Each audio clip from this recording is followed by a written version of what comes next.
Good morning everyone.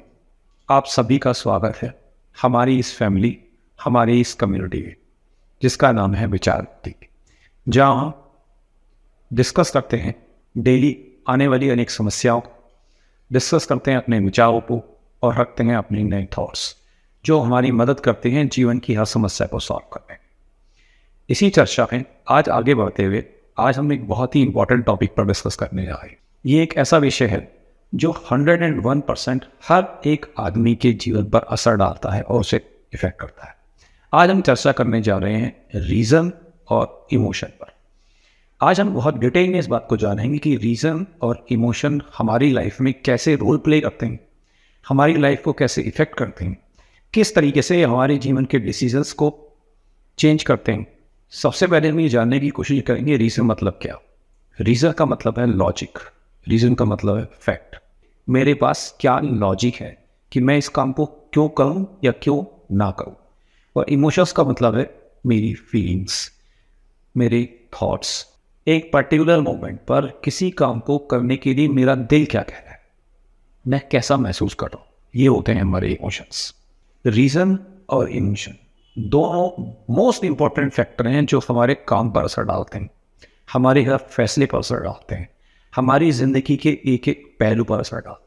Reason और emotions को सबसे पहले समझने के लिए हम समझने का एग्जांपल लेते हैं, और एग्जांपल लेते हैं स्टॉक मार्केट से।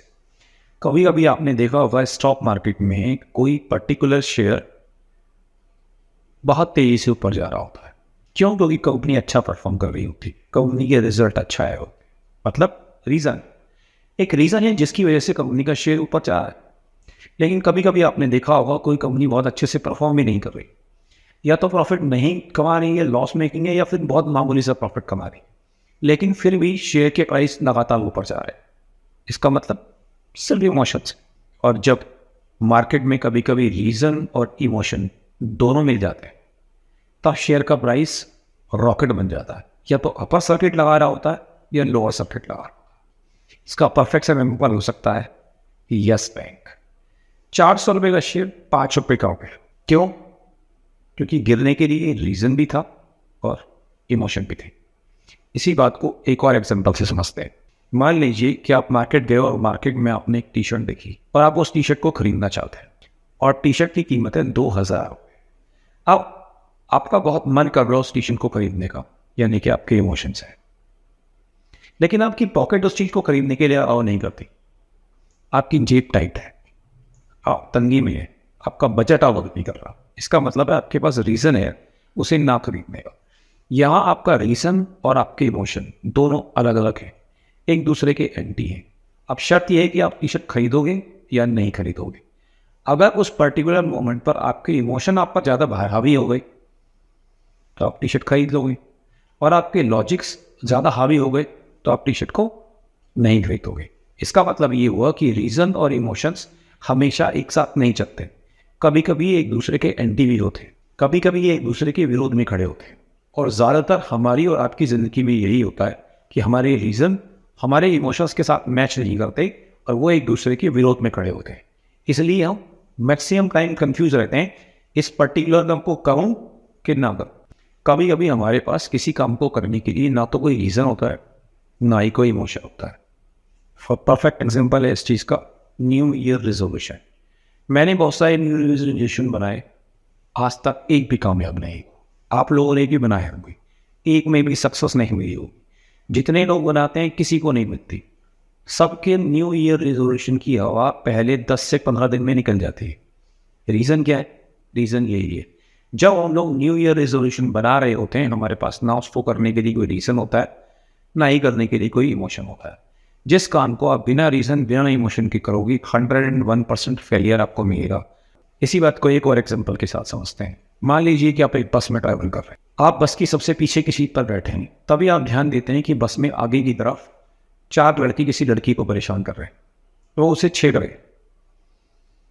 आपको देखकर गुस्सा आता है, आप चाहते हो कि आप जाएं और जाके 2 थप्पड़ उनके कान पे लगाएं। आपके पास एक वैलिड रीज़न है लड़ाई करने का, झगड़ा करने का, उन चारों लड़कों से उलझ जाने का।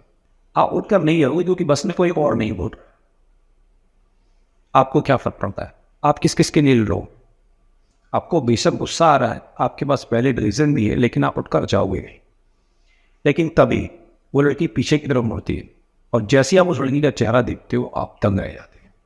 वो लड़की कोई और नहीं, आपकी अपनी बहन है, आपकी सगी बहन है। अब इमोशन भी, रीज़न भी है, इमोशन भी है। अब क्या आप अपनी सीट पर बैठे रह पाएंगे? बिल्कुल नहीं। आप जाओगे, उठोगे, लड़ोगे, मरोगे, मार खाओगे। कंक्लूजन क्या है? कंक्लूजन यही है, अगर हमारे पास किसी काम को करने के लिए ना कोई रीज़न हो, ना कोई इमोशन हो, तो हम उस काम में कभी भी सक्सेसफुल नहीं होते।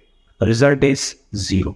अगर हमारे पास किसी काम को करने के लिए केवल रीज़न या केवल इमोशन है, तो हमारे जो विनिंग प्रोबेबिलिटी है वो 50-50% है। हमें कामयाबी मिल भी सकती है और नहीं मिल सकती। लेकिन अगर किसी काम को करने के लिए हमारे पास एक वैलिड रीज़न भी हो और इमोशन भी हो, आप उस काम को करने के लिए दूसरे की जान ले भी सकते हैं और अपनी जान दे भी सकते हैं। और ऐसे मामलों में जब आपके पास किसी काम को करने के लिए एक रीज़न और इमोशन दोनों है, भगवान भी आप कामयाब होने से नहीं रोक सकता। आपको आपके हक की कामयाबी ज़रूर ज़रूर और ज़रूर चाहिए। इसलिए ज़िंदगी में बहुत लोग आपसे कहते हैं कि अपने पैशन को फॉलो कीजिए, अपने पैशन को फॉलो कीजिए, अपने इंटरेस्ट को फॉलो कीजिए। कुछ मत कीजिए। जो भी करना है, जिस भी काम को करते हो, जिस भी काम को करना चाहते हो, सिर्फ ये देखो क्या उस काम को करने के लिए आपके पास एक वैलिड रीज़न है? क्या उस काम को करने के लिए आपके पास इमोशन है? अगर उस काम को करने के लिए या ना करने के लिए आपके पास रीज़न और इमोशन दोनों हैं, तो कोई आपको रोक नहीं सकता। आपको कामयाबी मिलेगी, मिलेगी, छक मार के मिलेगी।